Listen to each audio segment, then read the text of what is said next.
Hello and welcome to Lavneesh sir की class.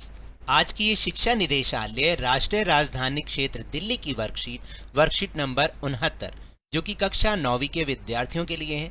यह ली गई है सामाजिक विज्ञान के भूगोल विषय से और आज भी हम इसमें पाठ नंबर 5 प्राकृतिक वनस्पति तथा वन्य प्राणी को जारी रख रहे हैं और आज हम इसका भाग 3 पढ़ने और समझने जा रहे हैं। तो चलिए बिना समय गवाए शुरुआत करते हैं मेरे साथ और समझने की कोशिश करते हैं। तो देखिए, आज की इस वर्कशीट में हम जिन टॉपिक्स के बारे में चर्चा करने वाले हैं वो हैं वन्य प्राणी, यानी वन्य प्राणियों के मामले में भी हमारा देश बहुत समृद्ध है और वन्य प्राणियों की सुरक्षा के लिए भारत सरकार ने क्या कदम उठाए हैं उनको एक बार जानेंगे। तो चलिए देखते हैं एक बार। वन्य प्राणी। वनस्पति की भांति ही भारत विभिन्न प्रकार की संपत्ति में भी धनी है, यानी कि वन्य प्राणियों के बारे में भी वह धनी है। वनस्पति में तो है ही धनी। यहाँ जीवों की लगभग 90,000 प्रजातियां मिलती हैं। भारत में विश्व के 5 से 8% तक सरीसृप, यानी जो रेंगने वाले हैं, व स्तनधारी जानवर भी पाए जाते हैं। स्तनधारी जानवरों में हाथी सबसे बड़ा और अधिक महत्वपूर्ण है। स्तनधारी सबसे बड़ा तो नहीं, सॉरी मैंने गलती से बोल दिया। स्तनधारी जानवरों में हाथी सबसे अधिक महत्वपूर्ण है। यह असम, कर्नाटक और केरल के उष्ण तथा आर्द्र वनों में पाए जाते हैं। हाथी जो है वो भारत में असम राज्य, कर्नाटक और केरल के जो उष्ण और आर्द्र वन है ना, वहीं पर पाए जाते हैं। भारत विश्व का अकेला देश है जहां शेर और बाघ दोनों ही पाए जाते हैं। भारतीय शेरों का प्राकृतिक वास गुजरात राज्य में गिर जंगल है। गुजरात में एक जंगल है गिर, जहां पर यह भारतीय शेरों का प्राकृतिक वास भी है। बाघ मध्य प्रदेश व झारखंड के वनों, पश्चिम बंगाल के सुंदरवन और हिमालय क्षेत्रों में पाए जाते हैं। अब हमारे देश की पादप और जीव संपत्ति की सुरक्षा के लिए हमारे सरकार ने कई कदम भी उठाए हैं। देख लेते हैं एक बार। अपने देश की पादप यानी पेड़ पौधों संबंधी और जीव संपत्ति की सुरक्षा के लिए सरकार ने कई कदम उठाए हैं। कौन कौन से?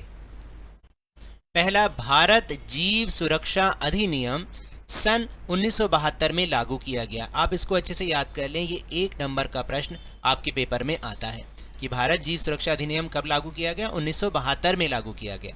देश में 18 जीव मंडल आरक्षित क्षेत्र को स्थापित किया गया है, यानी 18 जीव मंडल स्थापित किए गए हैं।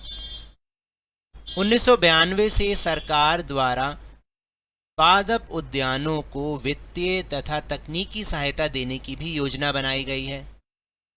यानी 1972 में तो इस कानून को बनाया गया, लेकिन 1992 से सरकार ने क्या किया, जो पादप उद्यान है उनको भी वित्तीय और तकनीकी सहायता देने की योजना बनाई है। बाघ संरक्षण, गेंडा संरक्षण, भारतीय भैंसा संरक्षण तथा पारिस्थितिक तंत्र के संतुलन के लिए कई योजनाएं बनाई गई हैं। 103 नेशनल पार्क, 535 वन्य प्राणी अभ्यारण्य और कई चिड़ियाघर राष्ट्र की पादप और जीव संपत्ति की सुरक्षा के लिए बनाए गए हैं। आपने देखा कि सरकार ने क्या क्या कदम उठाए। अब हम उन 14 जीव मंडल प्लस 4 अलग हैं, तो टोटल हो गए 18। उनके नाम जानेंगे कि वो कौन कौन से हैं। तो वो 14 जीव मंडल नीचे यानी आरक्षित क्षेत्र तो ये वाले हैं जो इस ब्लू बॉक्स में दे रखे हैं, जैसे सुंदरवन, मन्नार की खाड़ी, नीलगिरी, नंदा देवी, नाकरेक, ग्रेट निकोबार, मानस, सिमलीपाल, दिहांग दिबांग, डिब्रू साइकोवोवा, अगस्त्यमलाई, कंचनजुंगा, पंचमढ़ी और अचनकमर अमरकंटक। तो ये तो 14 हैं और इसके अलावा जो 4 अन्य हैं वो हैं कच्छ, ठंडा रेगिस्तान, शेष अचलम और पन्ना। तो कुल मिला के 18 जीव मंडल नीचे हो गए हैं। चलिए अब हम प्रश्नोत्तर की ओर बढ़ते हैं और इन्हें करने का प्रयास करते हैं। तो पहला प्रश्न है कि भारत जीव सुरक्षा अधिनियम कब लागू किया गया? देखिए, चाहे तो हम इसको केवल इतना भी लिख सकते हैं 1972 में, लेकिन क्योंकि अब हम 9th क्लास में आ चुके हैं तो कम से कम हमें एक पूरा वाक्य तो लिखना ही चाहिए। तो मैं इसका उत्तर आपको दिखा देता हूँ। तो ये है उत्तर नंबर 1।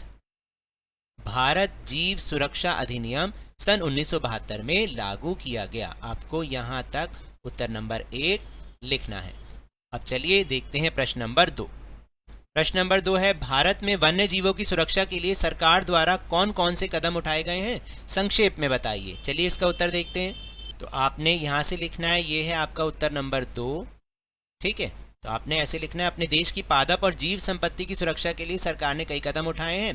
पहला, एक तो जीव सुरक्षा अधिनियम 1972 में लागू किया गया। दूसरा, देश में 18 जीव मंडल स्थापित किए गए। तीसरा, 1992 से सरकार द्वारा पादप उद्यानों को वित्तीय तथा तकनीकी सहायता देने की योजना बनाई गई है। चौथा, बाघ संरक्षण, गैंडा संरक्षण, भारतीय भैंसा संरक्षण और पारिस्थितिक तंत्र के संतुलन के लिए कई योजनाएं बनाई गई हैं। और पांचवा, 103 नेशनल पार्क, 535 वन्य प्राणी अभ्यारण्य और कई चिड़ियाघर राष्ट्र की पादप और जीव संपत्ति की सुरक्षा के लिए बनाए गए हैं। देखिए, अगर ये 5 अंकों का प्रश्न आता है तो आपने ये 5 पॉइंट लिखने हैं, और अगर ये 3 अंकों का प्रश्न आता है तो आपने इनमें से कोई भी 3 पॉइंट्स लिखने हैं। इस बात को याद रखिएगा। और फिर है, रिक्त स्थान भरिए। भारतीय शेर का प्राकृतिक वास कौन से राज्य में है, ऊपर हमने समझा ही था, तो हमने यहाँ पे लिखना है गुजरात। कौन से राज्य में है? गुजरात राज्य में, गिर जंगल में। और भारत में 18 जीव मंडल आरक्षित क्षेत्र स्थापित किए गए हैं। इस तरह से हमें इसको पूरा करना है। तो ये तो थी आज की वर्कशीट। अगर मेरे इस तरह समझाने से अब आपको समझ में आने लगा है तो इस चैनल और वीडियो को लाइक कीजिए, शेयर कीजिए, और अगर आप न्यू हैं तो जल्दी से सब्सक्राइब कर लीजिए। और टेलीग्राम ऐप पर हमारा चैनल लवनीश सर की क्लास, उसको ज्वाइन करना ना भूलेगा, जिसको ज्वाइन करने का लिंक आपको इसी वीडियो के डिस्क्रिप्शन बॉक्स में मिल जाएगा। लेकिन ये भी याद रखना है, घर से बाहर निकलते समय मास्क अवश्य लगाएं, 2 गज अथवा 6 फीट की शारीरिक दूरी का पालन करें, और जब भी आपकी बारी आए कोरोना का टीकाकरण अवश्य करवाएं, क्योंकि कोरोना को हराना है और जिंदगी को एक बार फिर से सुहाना बनाना है। इसी उम्मीद के साथ बहुत बहुत धन्यवाद।